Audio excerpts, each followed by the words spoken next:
Cat. It's Maximus here. This time with a review of the Harbor Freight 60298 windshield removal tool. This thing's, I think, like 12 bucks or something normally on the shelf, right about 10 bucks with a 20% off coupon. However, among many items, or I should say, among many of the negative reviews, most of them are unfortunately true. Some people have had good luck with this tool, but this thing actually has a 2-star rating. So I wanted to take a look at it because I actually have found a use for these types of tools for cutting out caulking and all sorts of glues from a variety of situations. The Harbor Freight one's attractive because real professional grade, quick change blade, windshield removal and caulking and glue seam cutting tools can be $50 or $100. So this is definitely eye-catching because it seems to be made pretty nicely with knurled aluminum handles. The knurling actually seems pretty decent, all machined. One thing that is the biggest issue is the blade is just too thin. Professional grade tools have blades that are nearly twice as thick. They're sharpened down to more of a spike. They have a bit thicker of a neck here so they don't want to twist. And so that's really the root of the issues, is the blade is just a little bit too weak to cut through just cold or old and thick windshield adhesive or automotive window adhesive. Same type of situations and many types of windows are installed in buildings, and that's why this can be handy for more than just windshields. It can be used in construction trades and a few other situations. So I just want to get that right off the bat. Really, this tool is going to be much more effective if you have some kind of a torch or a heat gun, but heat is definitely going to be your friend unless you want to spend a bunch more money on a more professional grade tool. But for 10 bucks, it is handy, and if you do are handy with the rose button, can use it pretty well, or are close to electricity to use a heat gun, and you can heat up that adhesive, this tool will work just fine. I wanted to start off with it, how they start out from the package, and one of the issues is they knocked off an okay tool, but then they installed the handle improperly because you're using this handle. It's a cable handle, so it flexes around. You take this, you dig it in under the edge of the piece of glass, and then you use this to pull it along, and then you use the handle just to control the pitch and the angle of the tip as you're pulling it.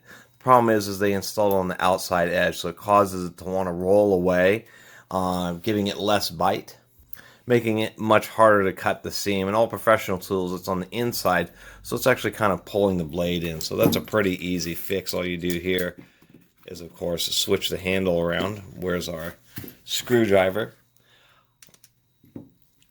And they use a little nylon lock nut, so it's just a super simple type of deal. You can replace the blades, but it's kind of hit and miss being able to find replacement parts at Harbor Freight for a lot of their tools. I haven't seen in any of their stores them stocking replacement blades for this. Kind of like things like the needle scaler, they do stock replacement needles in the store, but I've heard it can be quite difficult to get replacement parts that may be order only from Harbor Freight. On their page for this, they don't have like a quick, easy link just to be able to order blades. Which is the second really not recommended part about this tool, is that if the blades bend easy and then it's really difficult to get replacements, what's the point? Really, what's the point? Because it is even though it is a lot cheaper, you have to be somebody like me who kind of likes the tool in general and isn't ready to spend a bunch of money on one, and can deal with the situation where I need to apply heat just to make sure the adhesive is just a bit softer to be able to use a tool like this. And there's even some, actually I think there was one YouTube video of this tool. Actually there's a couple. One of them demonstrated it working fine, but that was on a car on a hot sunny day out in the junkyard, so the glue was nice and soft. And the other one was just a truck in the shop, and this thing bent right over, and that was after the guy had actually spent some time sharpening it up into being more of a spike shape, so it had less surface area. And I kind of just wanted to do this quick review, 5-minute review, just to confirm that, because it's a nice tool. Once you get the handle in the right position, then it really will pull it well. The nice large round handle, everything was really just fine on this if it weren't for the weaker blade.